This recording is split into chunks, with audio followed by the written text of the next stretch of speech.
اللهم صل على سيدنا ومولانا محمد۔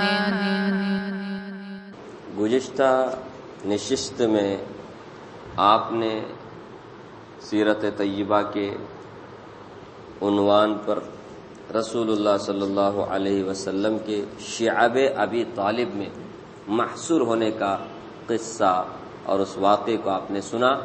قریب 3 سال تک رسول اللہ صلی اللہ علیہ وسلم اور آپ کے ماننے والے اور آپ کے خاندان بنو ہاشم، بنو عبد المطلب، یہ سب شعب ابی طالب میں محصور رہے، یعنی قریش مکہ نے، کفار مکہ نے آپ لوگوں کا بائیکاٹ کر دیا، سوشل بائیکاٹ۔ ایسے میں پتے کھانے پر بھی مجبور ہو گئے، بچے بلبلاتے تھے، روتے تھے، کوئی ایک دوسرے کی مدد بھی نہیں کر سکتا تھا، روک دیا جاتا تھا۔ آخر کار ایک زمانہ وہ بھی آیا کہ وہ جو معاہدہ لکھا گیا تھا اسے کیڑے نے کھا لیا۔ رسول اللہ صلی اللہ علیہ وسلم نے اس کا پتہ بتایا، کہا کہ صرف اللہ کا نام باقی رہ گیا، باقی سب کا سب ختم ہو چکا ہے۔ تو اسی پر یہ معاہدہ کیا ہو گیا؟ الحمدللہ ٹوٹ گیا۔ اس طرح 3 سال تک 7 سن نبوی میں یہ واقعہ پیش آیا، 8 سن نبوی تک، معاف کرنا 10 سن نبوی تک، یعنی 3 سال تک آپ صلی اللہ علیہ وسلم محصور رہے، گھرے ہوئے تھے۔ اس دوران حضرت ابوبکر صدیق رضی اللہ تعالی عنہ جب رسول اللہ صلی اللہ علیہ وسلم اور دیگر مسلمان شعب ابی طالب میں محصور تھے، محصور سمجھتے، گھرے گئے تھے، کہ ابو طالب نے سب کو لے کر کے ایک گھاٹی میں جا کر کے پناہ لیا، مکہ سے باہر۔ تو اس زمانے میں حضرت ابوبکر صدیق رضی اللہ تعالیٰ عنہ حبشہ کی طرف ہجرت کرنے کے لیے اس ارادے سے چلے گئے، جا کر کے جو حبشے کے مہاجرین ہیں وہاں جا کر ان سے ملیں گے، ان کے ساتھ رہیں گے۔ جب مکہ میں برق الغماد ایک جگہ کا نام ہے، وہاں پر پہنچے تو قبیلہ قارہ کے سردار ابن الدغنہ، ان سے ملاقات ہوئی۔ ایک سردار تھے قارہ کے۔ تو ابن الدغنہ نے پوچھا کہ اے ابوبکر، آپ کہاں جانے کا ارادہ رکھتے ہیں، کہاں کا ارادہ ہے؟ ابوبکر رضی اللہ تعالیٰ عنہ نے کہا کہ میری قوم نے مجھ کو نکال دیا ہے، میں چاہتا ہوں کہ اللہ کی زمین میں سیاحت کروں، کچھ چل پھر سکوں اور پھر میں اللہ کی عبادت کر سکوں، میری قوم نے مجھے نکال دیا۔ اس طرح ابوبکر رضی اللہ تعالیٰ عنہ نے کہا۔ ابن الدغنہ نے کہا ابوبکر، تم جیسا آدمی نہ نکلتا ہے نہ نکالا جاتا ہے، تم تو بہت اچھے اخلاق کے مالک ہو، تم ناداروں کو سامان مہیا کرتے ہو، صلہ رحمی کرتے ہو، رشتہ داروں کے ساتھ اچھا برتاؤ کرتے ہو، مہمان نوازی کرتے ہو، اور اسی طرح لوگوں کے بوجھ کو ہلکا کرتے ہو، بوجھ کو اٹھاتے ہو، یعنی ان کا قرضہ، ان کا تاوان وغیرہ تم بھرتے ہو، اور پھر حق کے معاملے میں تم مددگار ہو، معین ہو۔ تم تو نہ تو نکل سکتے ہو نہ نکالے جا سکتے ہو، میں تمہیں اپنے پناہ میں لیتا ہوں، تم پریشان مت ہو، میں تمہیں اپنے پناہ میں لیتا ہوں۔ اس طرح ابن الدغنہ نے واپس مکہ لے کے آئے حضرت ابوبکر رضی اللہ تعالی عنہ۔ قریش کے بڑے بڑے سردار موجود تھے حرم میں، بیت اللہ کا انہوں نے طواف کیا، رسول حضرت ابوبکر نے اور ابن الدغنہ نے۔ طواف کرنے کے بعد قریش کے سرداروں سے مخاطب ہو کر کے کہا ابن الدغنہ نے، دیکھو ابوبکر جیسا آدمی بہت مشکل سے معاشرے میں ہوتا ہے، یہ نہ نکلتا ہے نہ نکالا جا سکتا ہے، یہ اچھے اخلاق کا مالک ہے، یہ ناداروں کو کیا کرتا ہے؟ سامان مہیا کرتا ہے جن کے پاس کچھ بھی نہیں ہوتا، اور جو بوجھ تلے ہوتے ہیں قرض کے، تاوان کے، ان کے بوجھ کو یہ اٹھاتے ہیں، یہ مہمان نوازی کرتے ہیں، یہ صلہ رحمی کرتے ہیں، اسی طرح حق کے معاملے میں بڑے معین اور مددگار ہیں، ان کو تم تکلیف مت دو، ان کو میں نے اپنے پناہ میں لے لیا ہے۔ عرب میں ایسا ہوتا تھا، جو مطلب اچھا اثر و رسوخ رکھنے والا اگر کسی کے بارے میں بولتا کہ میں نے اسے پناہ دیا ہے، تو پھر اسے کوئی بھی چھیڑتا نہیں تھا، اسے کوئی تکلیف نہیں دیتا تھا، کیونکہ وہ بولتے تھے کہ اس کو فلاں نے پناہ میں لیا ہوا ہے۔ تو ابن الدغنا نے جب کہا تو سرداران قریش نے کہا ہم آپ کی اس پناہ کو مانتے ہیں کہ آپ نے ابو بکر کو جو پناہ دیا ہے ہم اسے مانتے ہیں، لیکن آپ ابو بکر سے کہہ دیں کہ وہ عبادت کرے، نماز پڑھے، تلاوت کرے تو چھپ کر کریں، اپنے گھر میں کریں، دوسروں کو نہ سنائیں اپنے قرآن کو اور نماز کو، اور سب کے سامنے نماز نہ پڑھیں، قرآن نہ پڑھیں، اپنے گھر میں چھپ کر کے کیا کریں، کیونکہ ہمیں خطرہ ہے اگر یہ زور سے قرآن پڑھیں گے اور زور سے اگر نماز پڑھیں گے تو پھر ہماری عورتیں، ہمارے بچے سنیں گے تو کہیں ان کا دین بگڑ نہ جائے، سمجھے نا، وہ اسلام لانے کو بگڑنا بولتے تھے، بے دین نہ ہو جائے ہمارے بچے اور ہماری عورتیں، اس لیے ان سے ذرا کہو کہ وہ اپنے گھر میں پوشیدہ طور پہ چھپ کر کے نماز پڑھیں اور قرآن پڑھیں، ہمیں اس سے کوئی اعتراض نہیں، ہم آپ کے پناہ کو تسلیم کرتے ہیں۔ ابن دغنا نے یہ ساری باتیں ابو بکر سے کہی، حضرت ابو بکر رضی اللہ تعالیٰ عنہ نے مانا، ٹھیک ہے میں اپنے گھر میں کیا کرتا ہوں۔ یہ وہ زمانہ تھا کہ کعبۃ اللہ صرف نام کو تھا، وہاں کون راج کرتے تھے؟ کفار و مشرکین راج کرتے تھے، مسلمانوں کو وہاں نماز پڑھنے کی اجازت نہیں تھی، طواف کر سکتے تھے، طواف ایک الگ تھی، نماز نہیں پڑھ سکتے، نماز طواف تو وہ بھی کرتے تھے، مسلمان بھی کر سکتے تھے، لیکن نماز نہیں پڑھ سکتے تھے، قرآن نہیں پڑھ سکتے تھے کھلم کھلا سب کو سنا کر کے۔ حضرت ابو بکر صدیق رضی اللہ تعالیٰ عنہ گھر گئے، ٹھیک ہے گھر میں نماز پڑھیں گے، لیکن حضرت ابو بکر نے کیا کیا، اپنے گھر کے صحن میں، صحن سمجھتے ہیں؟ ارے گھر کے سامنے ایک جگہ ہوتی ہے نا، صحن، اسے کیا بولتے ہیں انگلش میں؟ ورانڈا، ارے انگلش میں کیا بولتے ہیں؟ انگلش میں سمجھ لیں تو اس کے علاوہ کچھ سمجھتے ہی نہیں۔ صحن، صحن، اب جیسا مسجد کا ایک صحن ہوتا ہے جہاں پہ اب ماشاءاللہ جمعہ میں نماز پڑھتے ہیں لوگ، صحن، صحن، ابھی کہاں صحن، صحن ابھی پورے فلیٹا میں رہتے، کسی کو صحنچ نہیں ہے ابھی parking, parking, only parking, parking, صحن نہیں ہے۔ گھر کے سامنے کھیڑوں میں، دیہاتوں میں جہاں پہ ماشاءاللہ بڑے بڑی جگہ ہوتی ہیں تو گھر بناتا ہے تو گھر کے سامنے بڑی جگہ ہوتی ہے، اسے صحن بولتے ہیں۔ گھر چھوٹا ہوتا تھا پہلے زمانے میں، صحن بڑا ہوتا تھا، ابھی بھی جا کے دیکھو آپ دیہاتوں میں، ہڈلیوں میں، گھر چھوٹا صحن بڑا، جہاں سیر تفریح کرتے رہتے، یہ وہ سب کام کاج کرتے۔ ابھی تو گھر ہی نہیں ہے، فلیٹ ہیں، گھونسلہ بول سکتے ہیں۔ خیر وہ بھی الحمدللہ ملا، تو وہ بھی نہیں نا کسی حضرت ابو بکر نے اپنے صحن میں کیا بنا لیا، ایک مسجد بنا لی چھوٹی سی، وہاں کیا کرتے تھے، نماز پڑھتے تھے، قرآن کی تلاوت کرتے تھے۔ جب قرآن کی تلاوت کرتے تھے تو ظاہر بات ہے حضرت ابو بکر رضی اللہ بہت اللہ سے ڈرنے والے تھے، وہ جب پڑھتے تھے تو اپنے آپ پر وہ کنٹرول نہیں رکھتے تھے، اپنے آپ پر کنٹرول نہیں رکھتے تھے، پڑھتے ہوئے ایسا پڑھتے تھے اللہ کا قرآن، اللہ کا کلام، کہ سننے والے بھی اپنے آپ کو کنٹرول نہیں کر سکتے تھے، وہ خود بھی روتے تھے، سننے والے بھی اپنے دل پر قابو نہیں رکھتے تھے۔ عورتیں، بچے سب کیا ہوتی تھی، ٹک ٹکی باندھ کے حضرت ابوبکر کو نماز پڑھتے ہوئے، تلاوت کرتے ہوئے ایسا دیکھتی تھی، سنتی تھی اور روتے تھے۔ رسول حضرت ابوبکر رضی اللہ تعالیٰ قرآن پڑھتے ہوئے، سننے والے بھی ایسے ہی بہت متاثر ہوتے تھے۔ اب اس قریش مکہ کو، سرداران مکہ کو پتہ چلا کہ حضرت ابوبکر صدیق رضی اللہ عنہ زور سے قرآن پڑھ رہے ہیں، زور سے نماز پڑھ رہے ہیں، جس کی وجہ سے عورتیں، بچے سب سننے والے کیا کر رہے ہیں، ان سے متاثر ہو رہے ہیں، فریفتہ ہو رہے ہیں حضرت ابوبکر پر۔ اب ان کو خطرہ ہو گیا کہیں یہ لوگ مسلمان نہ ہو جائے۔ ابن دغنا سے جا کر کے کہا ہم نے آپ کے پناہ کو تسلیم کیا تھا، مانا تھا، لیکن ہم نے ایک شرط رکھی تھی کہ ابوبکر خاموش کیا کریں گے، نماز پڑھیں گے، پوشیدہ طور پہ وہ کیا کریں گے، چھپ چھپا کر کے عبادت کریں گے، نمازیں پڑھیں گے، قرآن پڑھیں گے۔ یہاں کیا ہو رہا ہے، یہ زور سے کیا کر رہے ہیں، قرآن پڑھ رہے ہیں، زور سے نماز پڑھ رہے ہیں، جس کی وجہ سے ہمارے عورتیں، بچے بگڑنے کا اندیشہ ہے، خطرہ ہے۔ یا تو آپ اپنی پناہ کیا کر لو، واپس کر لو، یا پھر ان کو بولو کہ شرط پر، کنڈیشن پر قائم رہے۔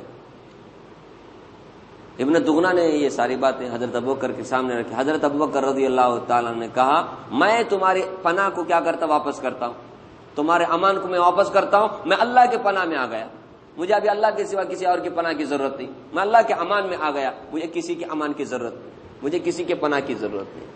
حضرت ابوبکر صدیق رضی اللہ تعالیٰ کا یہ ایمان تھا۔ اب دیکھیں یہاں پر ایک پوائنٹ کی بات، حضرت ابوبکر رضی اللہ تعالیٰ عنہ کے بارے میں ابن دغنا نے کیا کہا؟ آپ کو نہ تو نکلنا چاہیے نہ آپ کو نکالا جا سکتا ہے. کیوں؟ کیونکہ آپ بہترین اوصاف کے مالک ہیں. آپ ناداروں کو کیا کرتے؟ سامان مہیا کرتے. جن کے پاس کچھ بھی نہیں ہوتا آپ ان کو سامان دیتے ہیں. کھانے کے لیے کھانا نہیں، پینے کے لیے پینا پانی نہیں ہے، آپ دیتے ہیں. آپ حق کے مددگار ہیں. آپ رشتہ ناتا جوڑتے ہیں. آپ جو قرض کے تلے بوجھ تلے دب رہے ہوتے ہیں ان کو آپ کیا کرتے ہیں؟ بوجھ ان کا ہلکا کرتے ہیں. یہ وہ اوصاف ہیں جو حضرت خدیجہ رضی اللہ تعالی عنہ نے رسول اللہ صلی اللہ علیہ وسلم کے حق میں بھی کہے تھے. یاد ہے آپ کو؟ غار حرا میں جب سب سے پہلے وہی ہمارے نبی صلی اللہ علیہ وسلم پر نازل ہوئی تو آپ صلی اللہ علیہ وسلم گھبرائے ہوئے گھر تشریف لائے.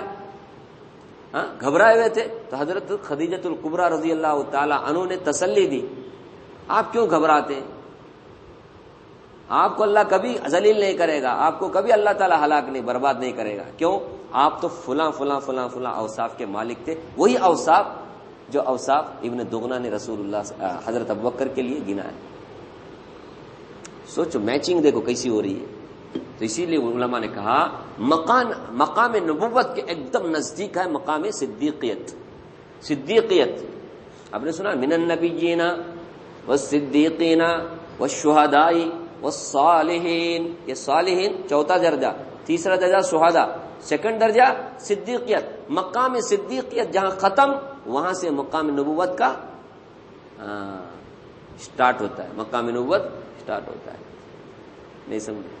تبھی تو افضل البشر بعد الانبیاء، سارے انبیاء کے بعد سب سے بڑا مقام مرتبہ حضرت ابوبکر صدیق کا ہے. وہ ایسے نہیں ہے کیونکہ ان کے اندر وہ اوصاف وہ کمالات تھے.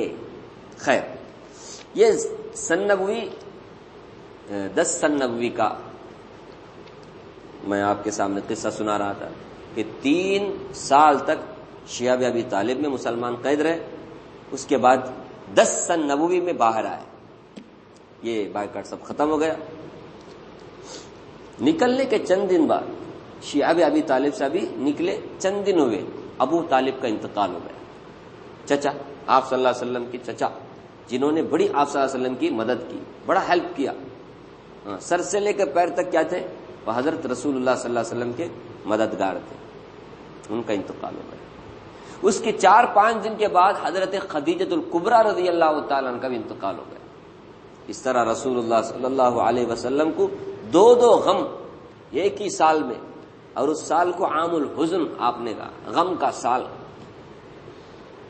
2 غم آپ کو اٹھانے پڑے. یہ 2 غم نہیں بلکہ 2 پہاڑ آپ پر ٹوٹ پڑے. ایک طرف چچا، وہ بھی پیارے چچا، آپ کے بڑے معین اور مددگار چچا، اور دوسری طرف حضرت خدیجۃ الکبریٰ رضی اللہ تعالیٰ عنہ جو آپ کے ہر قدم پر کیا کرتی تھی؟ ساتھ دیتی تھی، تسلی دیتی تھی. روایت میں آتا ہے حضرت ابو طالب جو آپ کے چچا تھے، ان کے انتقال کا وقت جب قریب ہوا تو رسول اللہ صلی اللہ علیہ وسلم کو دیکھنے کے لیے گئے. بیمار ایک تو چچا.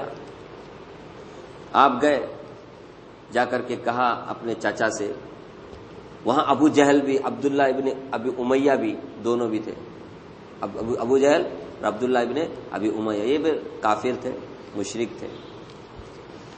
رسول اللہ صلی اللہ علیہ وسلم نے کان میں جا کر کے کہا چچا ایک مرتبہ لا الہ الا اللہ کہہ دو تاکہ میں کل قیامت کے دن آپ کی سفارش کر سکوں اور آپ کے حق میں مجھے ایک حجت ملے گی، ایک دلیل مل جائے گی.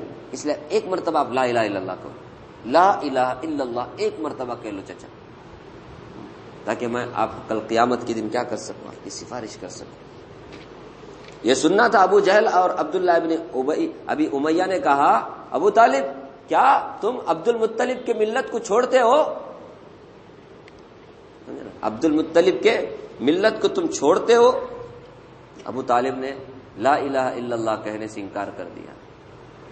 اور جب انتقال کا وقت آیا تو انتقال ہوا تو کہا میں عبد المطلب کے ملت پر مر رہا ہوں. یہ کہہ کر کے مرے. لا الہ الا اللہ نہیں کہا. رسول اللہ صلی اللہ علیہ وسلم کو بڑا افسوس ہوا، اتنا افسوس ہوا، اتنا غم ہوا کہ ساری زندگی انہوں نے میری مدد کی لیکن لا الہ الا اللہ نہیں کہا، مسلمان نہیں ہوئی، ایمان قبول نہیں کیا، اب میرے چچا کا کیا حال ہوگا؟ کہا میں جب تک اللہ نہیں روکیں گا تب تک میں ہمارے اپنے چچا کے لیے میں دعا کرتے رہوں گا، استغفار کرتے رہوں گا، مغفرت کی دعا کرتے رہوں گا، اور مغفرت کی دعا کرتے رہے، اللہم اغفر للعم، اللہ میرے چچا کی مغفرت فرما، کرتے رہے یہاں تک کہ اللہ تبارک و تعالی نے آیت نازل فرمائی، ما کان للنبی والذین آمنوا ان یستغفروا للمشرکین ولو کانوا اولی قربی من بعد ما تبین له انهم اصحاب الجحیم۔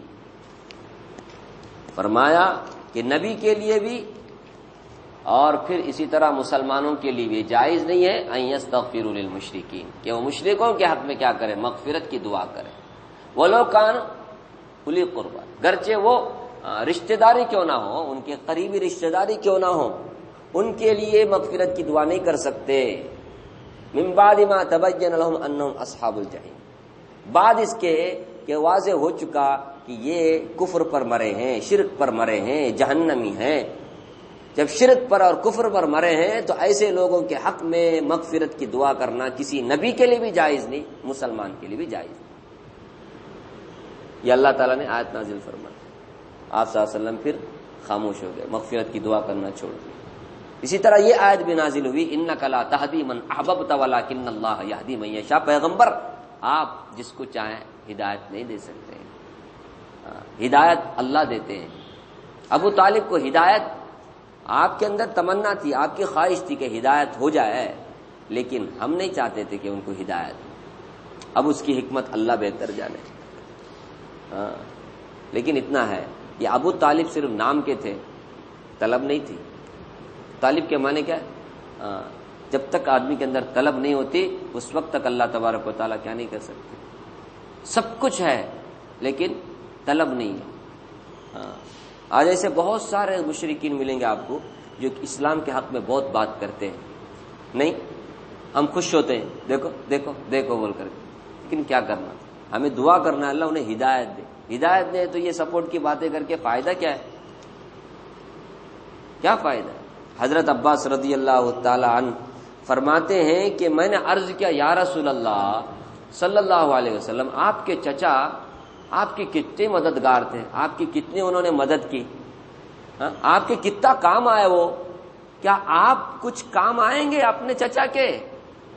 آپ بھی کچھ کام آئیں گے اپنے چچا کے؟ رسول اللہ صلی اللہ علیہ وسلم نے فرمایا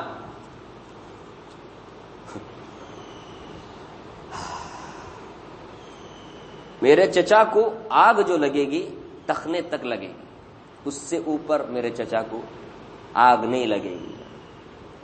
یہ میں نے سفارش کی تب جا کر کے ٹخنے تک آگ لگے گی، ٹخنے کے اوپر پورا جسم ان کے آگ سے سلامت رہے گا۔ اگر میں یہ سفارش نہ کرتا اللہ کے ہاں تو پھر یہ بھی نہیں ہوتا۔ یعنی حضرت ابو طالب سب سے کم عذاب میں مبتلا، وہ کون سا عذاب ہے سب سے کم؟ صرف ٹخنے کے حد تک، سمجھے نا؟ حدیث میں آتا ہے صرف ٹخنے کے حد تک کی جو عذاب ہے نا، وہ کہتے ہیں کہ جوتا پہنا دیا جائے گا آگ کا، باقی سارا جسم کیا ہے؟ سلامت۔ تو وہ ایسا کھول رہا ہوگا اس کا دماغ گرمی کی وجہ سے، جہنم کی آگ کی وجہ سے، کہ وہ سوچے گا مجھے ہی سب سے زیادہ عذاب ہو رہا ہے۔ یہ صرف ٹخنے تک کے عذاب کا اثر ہے۔ تو یہ رسول اللہ صلی اللہ علیہ وسلم کی سفارش پر آپ کے چچا کو یہ عذاب صرف ٹخنے کے حد تک دیا جائے گا، باقی سارا جسم سلامت رہے گا۔ علماء نے لکھا ہے کیونکہ سر سے لے کر کے ٹخنے تک آپ پورا رسول اللہ صلی اللہ علیہ وسلم کے لیے فدا تھے، مدد کرتے تھے، آپ کی نصرت کرتے تھے، لیکن قدم کیا تھے؟ اسلام پر نہیں تھے، ایمان پر نہیں تھے۔ کہاں تھے؟ عبد المطلب کے ملت پر تھے، اسلام انہوں نے قبول نہیں کیا، ان کا قدم اسلام پہ آیا نہیں، اس لیے قدم جلتے رہیں گے جہنم۔ اصل ہے قدم، اسی لیے تو دعا کرتے ہیں ربنا افرغ علینا صبرا وثبت اقدامنا وانصرنا علی القوم الکافرین۔ اللہ صبر کو انڈیل دے ہمارے اوپر اور ہمارے قدموں کو جما دے اسلام پر، ہمارے قدموں کو جما دے اسلام پر۔ قدم کیا ہونا ہے؟ ایمان پر، اسلام پر جمے رہنا ہے۔ اگر یہ نہیں جمع، تزلزل میں آیا تو پھر آدمی پھر جاتا ہے. وہاں پر بھی سورہ آل عمران میں وَمَن يَنْقَلِبْ عَلَىٰ عَقِبَيْهِ، عقیبہ بولے تو وہی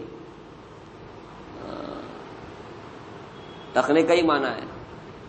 الٹا پاؤں پھر گیا دین سے، سیدھا بے دین ہو گیا.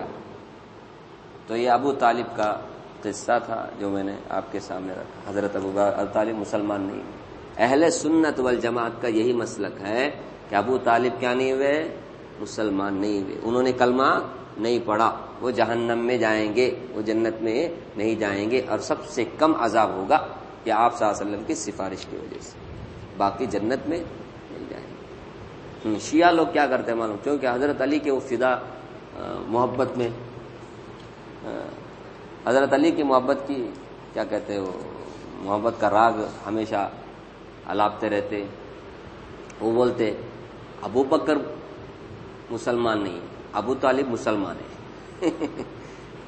کیونکہ حضرت علی کے ابا ہیں نا، انہوں حضرت علی کے ابا ہیں وہ ابو طالب، اس لیے ان کو وہ جہنم میں بھیجنے تیارش نہیں. وہ بولتے نہیں مسلمان ہوئے ابو طالب. اس لیے یاد رکھنا یہ شیعہ لوگوں کا نظریہ ہے، اہل سنت والجماعت کا نظریہ یہ نہیں ہے. اہل سنت والجماعت کا نظریہ ہے ابو بکر ایمان پر موت ہوئی، اور آج بھی رسول اللہ صلی اللہ علیہ وسلم کے بعض آرام کر رہے ہیں، اور ابو طالب مسلمان نہیں ہوئے. حضرت علی رضی اللہ عنہ فرماتے ہیں جب ابو طالب مر گئے تو میں نے رسول اللہ صلی اللہ علیہ وسلم سے عرض کیا، یا رسول اللہ آپ کا گمراہ چچا مر گیا، آپ کا گمراہ چچا مر گیا، اب کیا کیا جائے؟ آپ نے فرمایا جاؤ جا کر کے دفن کر کے آؤ. کیا فرمایا؟ دفن کر کے آؤ. یہ جو کووڈ کا مسئلہ چل رہا تھا نا، کووڈ میں بہت سارے غیر مسلموں کو بھی سمشان لے کے جا رہے تھے نا مسلمان، تو اس موقع پہ یہ حدیث، یہ روایت لوگوں کے بہت کام آئی. دیکھو رسول اللہ صلی اللہ علیہ وسلم بولے نہیں کہ حضرت علی کو جا کر ابو طالب کے لاش کو چاہ کر دفن کر کے آؤ. ابو طالب کافر تھے، مشرک تھے، مسلمان نہیں تھے. مسلمان کو اللہ کے نبی صلی اللہ علیہ وسلم نے حکم دیا جاؤ اسے جا کر دفن کر کے آؤ. اب انہوں جا کر کے جلا رہے، دفن کر کے آؤ بولے سو انہوں جا کے جلا لے گئے. جلانے کی اجازت نہیں ہے میرے بھائی، دفن کر کے آنے کی اجازت ہے. ہاں دفن کر کے آؤ نا، دفن کر دیں، جا کے جلا رہے ہیں، جلانے کی اجازت نہیں ہے. اللہ اکبر. ایک چونٹی کو نہیں جلا سکتے ہم، چونٹی کو نہیں جلا سکتے. حتیٰ کہ آپ علماء لکھتے ہیں یہ جو مچھر کو مارنے کے واسطے کرنٹ کے ذریعے سے کیا کرتے ہیں، وہ جو بیٹ ہوتا ہے نا کرنٹ کا بیٹ، پٹک پٹک کچک کچک کچک کچک مارتے رہتے ہیں، اس کی بھی اجازت نہیں ہے. نہیں اجازت نہیں ہے. آپ زیادہ سے زیادہ اس بیٹ کو رکھ سکتے ہیں کس میں، پلگ میں لگا کر کے رکھ سکتے ہیں. ہاں خود بخود مچھر آ کر کے کیا ہوگا اس میں جل کر کے فنا ہو گئے، وہ بات الگ ہے. آپ اپنے طور سے کیا نہیں کر سکتے، کسی بھی جانور کو، کسی ایک چونٹی کو بھی جلا نہیں سکتے. تو پھر انسان کو کیسے جلا سکتے ہیں؟ نہیں مر گیا نا انہیں، مرنے کے بعد مریا رہنے کیا بھی رہنے، ہمیں جلانے کی اجازت نہیں، دفن کرنے کی اجازت ہے. دیکھو حضرت علی رضی اللہ عنہ رسول اللہ صلی اللہ علیہ وسلم نے جاؤ جا کر کے اپنے باپ کو جا کر دفن کر کے آؤ. اور ایک روایت میں یہ بھی ہے کہ جب حضرت علی ابو طالب کے دفن سے فارغ ہو کر کے رسول اللہ صلی اللہ علیہ وسلم کی خدمت میں حاضر ہوئے تو آپ صلی اللہ علیہ وسلم نے فرمایا جاؤ غسل کرو یا نہا کیا ہو. اسی سے علماء نے استدلال کیا کہ اگر آدمی کافر کے تجہیز اور تکفین میں اسے دفن وغیرہ کرنے میں لگا تھا تو اس کے بعد میں اسے غسل کرنا چاہیے. اسے کیا کرنا چاہیے؟ غسل کرنا چاہیے. اور اسی طرح علماء نے لکھا ہے ابو طالب کے 4 بیٹے تھے.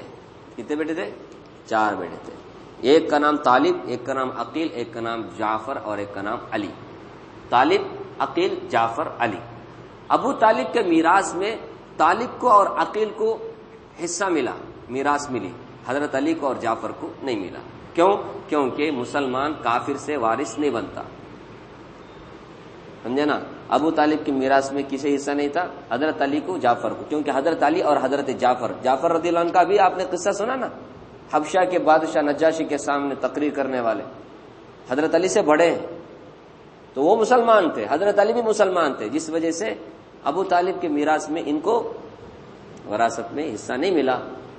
ان کو دونوں کو ملا کیونکہ وہ مسلمان نہیں تھے. اسی سے استدلال کرتے ہوئے علماء نے لکھا مسلمان کافر کا وارث نہیں بنتا، کافر مسلمان کا وارث نہیں بنتا. ماں باپ اگر کافر ہیں، بچے اگر مسلمان ہیں، ماں باپ مر گئے تو ماں باپ کے میراث میں، اولاد اگر مسلمان ہے تو ان کو وراثت میں حصہ نہیں ملتا۔ تو خیر حضرت ابو طالب بہرحال رسول اللہ صلی اللہ علیہ وسلم کے بڑے مددگار تھے، معین تھے، سب کچھ تھے، لیکن اسلام کی طلب، ایمان کی طلب ان کے اندر نہیں تھی۔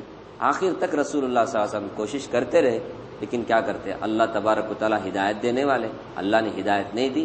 وجہ وہی میں نے کہا کہ طلب نہیں تھی، صرف نام کے ابو طالب تھے۔ آپ صلی اللہ علیہ وسلم کی سفارش پر کم عذاب ہوگا، زیادہ عذاب نہیں ہوگا، لیکن بہرحال عذاب ہوگا۔ وہ جنت میں نہیں جائیں گے، جہنم میں جائیں گے، کیونکہ ان کا خاتمہ ایمان پر نہیں ہوا۔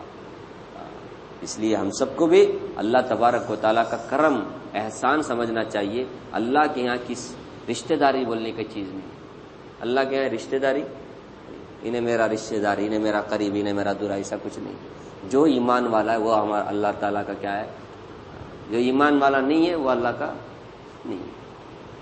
اگر رشتہ داری وغیرہ اللہ تعالیٰ رکھتے تو سب سے پہلے کسے ہدایت دیتے؟ ابو طالب کو دیتے نا جی، ہم کو دیتے، آپ کو دیتے۔ کتنی بڑی نعمت ہے جو اللہ کے نبی صلی اللہ علیہ وسلم کے چچا کو نہیں ملا، اللہ نے ہم کو دیا نا جی، ہم کو دیا، ہمارے ماں باپ کو دیا۔ اس لیے ہمیں کیا کرنا چاہیے، ہمیشہ ایمان مانگتے رہنا چاہیے، کیونکہ ایمان کبھی بھی کیا ہو سکتا ہے، دیکھتے نہیں لوگ دنیا کے خاطر کس طرح سے اپنی زبانوں کو کیسا بدلتے رہتے ہیں، کیسا ڈر رہے ہیں، ڈر کے کیا کر رہے ہیں ہم لوگ، اپنے کلمے کو بھی بدل رہے ہیں، اپنے نظریے بدل رہے ہیں، اپنی سوچ بدل رہے ہیں، اپنے تشخصات کو، اپنے آئیڈینٹیفائی کو بدل رہے ہیں۔ سر سے لے کے پیر تک مسلمان ظاہر کرنا چاہیے تھا، ہم ڈر کے کیا کر رہے ہیں، زندگی گزار۔ ایسی کوئی زندگی ہوتی ہے کیا؟ ارے زندگی گزارنا ہے تو ٹیپو سلطان رحمۃ اللہ علیہ جیسا، صحابہ جیسا زندگی گزارو۔ انہوں نے کہا 100 سال کے گیدڑ والی زندگی سے ایک دن کا شیر والی زندگی بہتر ہے۔ مرنا تو حق ہے نا جی، کبھی بھی مرنا چاہیے، کوئی بھی آدمی موت سے پہلے مرتا نہیں ہے، مرنا ہی کبھی بھی ہے تو پھر اسلام پر مرے، ایمان پر مرے، جرت اور ہمت کے ساتھ مرے۔ نہیں، اللہ سب سے پہلے تو دعا ہے اللہ ہمیں آزمائش سے بچا، لیکن ہمارے مقدر میں اگر آزمائش ہے تو پھر کیا کر سکتے ہیں، ہمیں صبر کرنا ہے، ایمان سے ہاتھ نہیں دھونا ہے۔ ایمان سب سے بڑی دولت ہے، اس سے اندازہ لگاؤ کہ حضرت ابو طالب کو ایمان نہیں ملا، ہم کو اللہ نے دیا۔ اسی لیے کہتے طلب ہونی چاہیے، طلب۔